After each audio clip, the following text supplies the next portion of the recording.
laay mujjee. wàññi wax mu mënul nekk jamono yi. bàyyi wax ji de mën nga joxe wàllu nomination yi bu fekkante. waaw des na ci yow. nomination yi benn yoon. dañ waxante dëgg. naan nga café. naan naa café soxna Amina. gémmiñ gu waxul nii rek wax la ci des wax lee. dañ waxante dëgg nag. ah baax na ci bisimilah. dañ leen dem rek ana kii gone gi. baax na léegi. nee na ñu dem ci nomination yi. nomination yi waaw. ok les nominations en conseil au titre des mesures individuelles le président de la République a pris les décisions suivantes.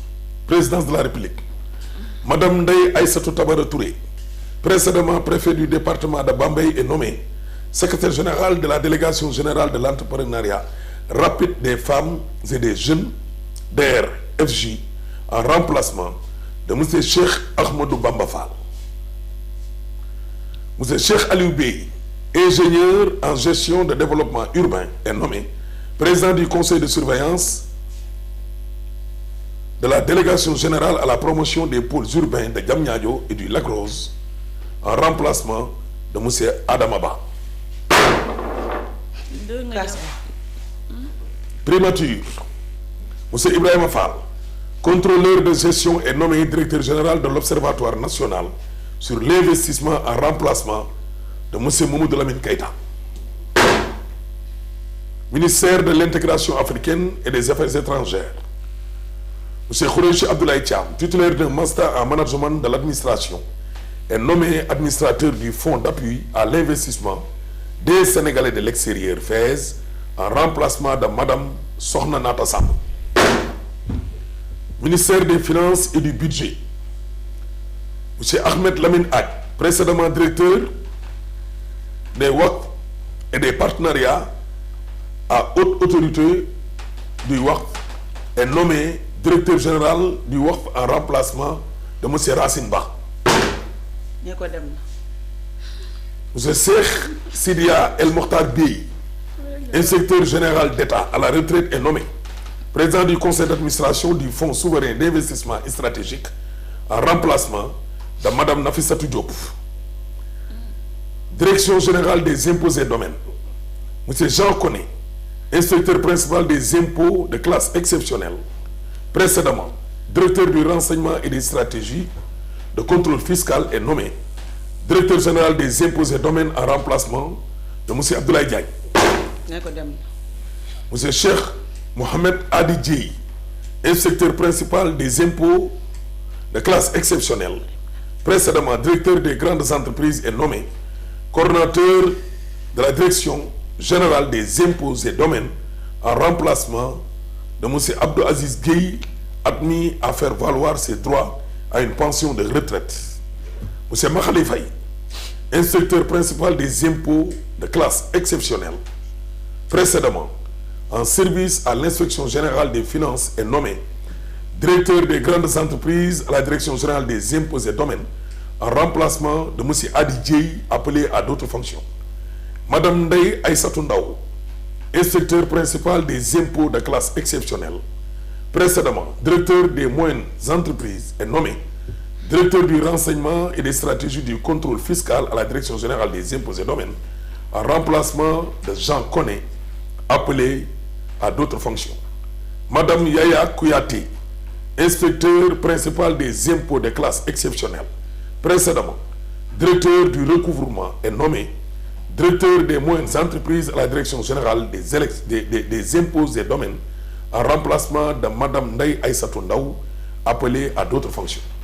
Monsieur Mamadou Ndiaye, inspecteur principal des impôts de classe exceptionnelle, précédemment en service à l'inspection générale des finances, est nommé directeur du recouvrement à la direction générale des impôts et domaines en remplacement de madame Yaya Kouyaté, appelée à d'autres fonctions.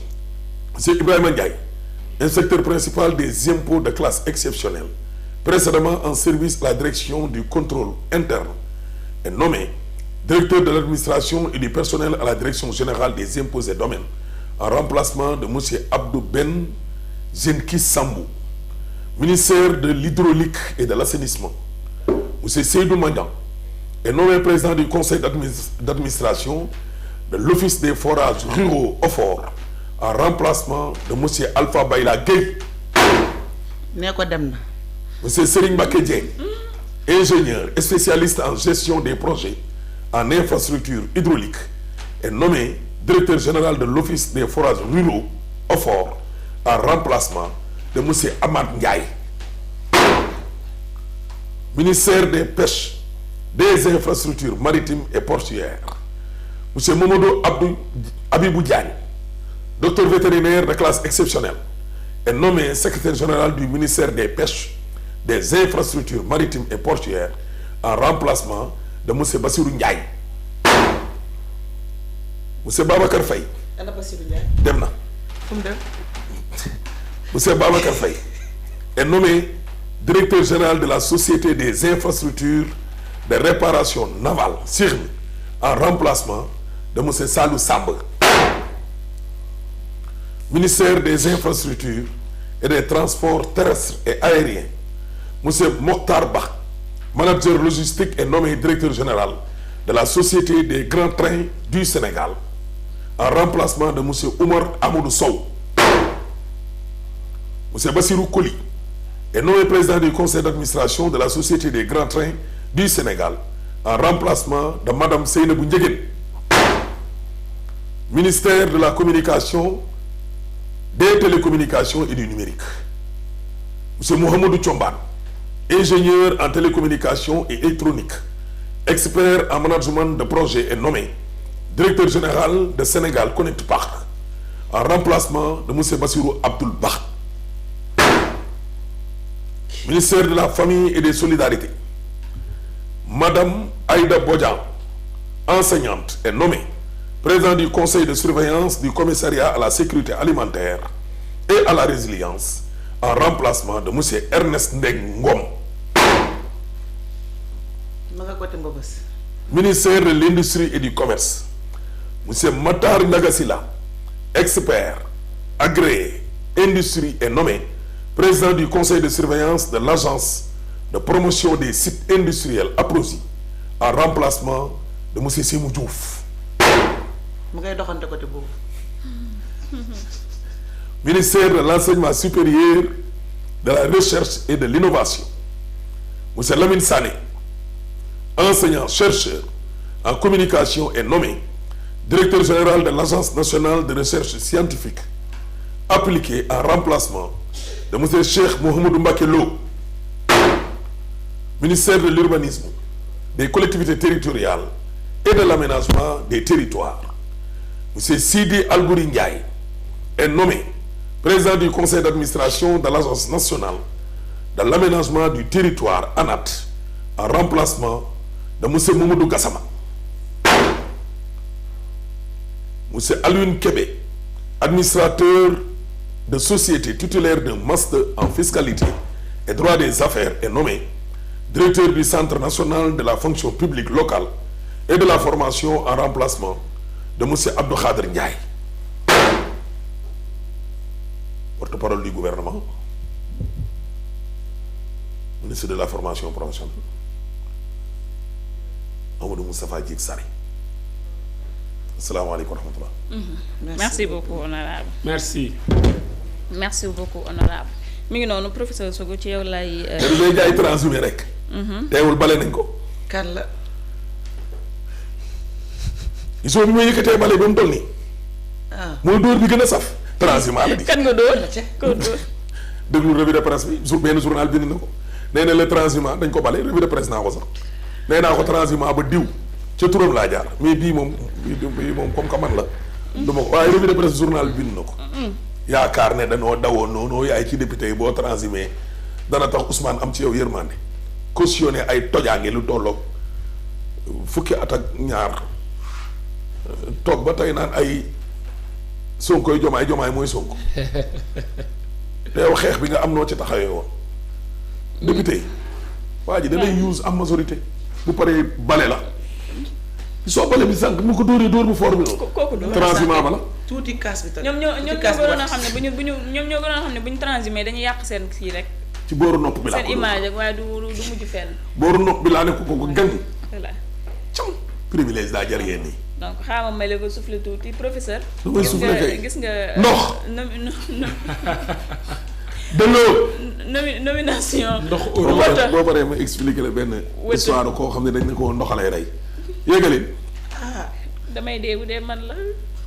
dañ ne ko ndox koy rey. baaru bàyyi sangoog lépp. su gars yi di ataaya boo ko xellilee sax mu ne la wàññil kaas waaw mais naanal lii tam nekkul ndox kii lii atta mu ne yée ndox lañ ma wax rek wàññil buy jàpp sax day benn saa doo def satala bi tamit nga raxas sa yaram bii mu set mu ne ko yée sa waay wàññil bàyyil ma def benn rek jàpp li daa mënul ñàkk rek waaye ko doon sax ma tiim ndox ama nar a rey ci déshydratation lay jëm. buy taw dootul génn 3 mois yi lekk yéegi yëpp la koy fekk boo waxee mu ne de Ami Cissé dañ ma ne ndox ma nar a rey Ami Cissé loo wax mu ne ndox ma nar a rey sugu match nii dimanche muusu ndox gis nga ni mu ndawee cat li ngay ñam tuuti delloowaat la ko boo waxee mu ne la moom bëggul génn àdduna daal ndox may rey uy ma ñaq bi commencé bëri ci kawam sax mu tiit jël sarber gaaw fomp boo ne ko lii mbaa jàmm la sugu ne la dañ ma ne ndox may rey waaye waa SDE de ñoo fi ñëwoon di xool compteur bi mu ne ma nga ca buntu kër ga buñ ma jege de ndax la fa ñuy liggéey dafa am ndox buñ ma jege ndox ma yore gars yi di géej lañ jëm ngoon gaañ saa waay doo ñëw ñu dem Abdou Fall ne yee saa waay baax na doy na léew ñàkk saa laa foofu noonu gaañ baax na doy na sëkk waaw mais saa waay sa biteelu kireen bi may ko ndox may rey bis daal la doom ji ne nii rek da ko papa kii bi de facture ndox mi ñëw na de mu ne dama taxawel na la de ñaata la mu ne ko 200 000 mu xam dee. dina dee ndox rey na ko kay. ndox rey na ko. naanu ndox sangawul ndox. naanu ndox jegewul naanu ndox sangawul. ndox ko rey. sa papa consommé wul ndox nga fexe ba 200 000. doon na ko taay. li nga li mënu ma ci bakkan kay moo yëg génn àdduna. oui ma ndajam pharmacien ndeysaan fa la ko ñuuxit doon waxee ñuuxit waaw le comédien mon jeune frère ñuuxit damaa rëy kër ak bay bëgg a dee ndox ko rey doom ñu ne ko papa facture SDE bi day ñëw na ndox bi léegi ñaata la dama sori de comme que daa laa lañ ndox dama sori tollu ne la nga wax ma ñaata la mu ne ko facture bi kay papa lii kenn mësu koo gis mu ne ko ñeent fukki junni maanaam mu ne ko 200 000 mu crise gaañu na dee ca saasa aywa ndox ko rey facture ndox maa ko rey gaañu na te daw na ndox ba dee bi lay ndeysaan daw na ba sonn. ataay boo ko joxee daf naa la wàññil kaas nga ne ko lii ndox mi dafa am suukar am luñ ko toggee mu ne mukk comme que sëñ bi daal lu mu mos a gis naa ko te ndox am rek wàññi jàpp mujj gi benn rek xam nga dañuy dem ñett nii benn rek di sori ndox mi. jàpp bi benn la koy def. bu ne benn rek lay raxas day raxas yi benn raxas wax xoolal bu defee nii bopp bi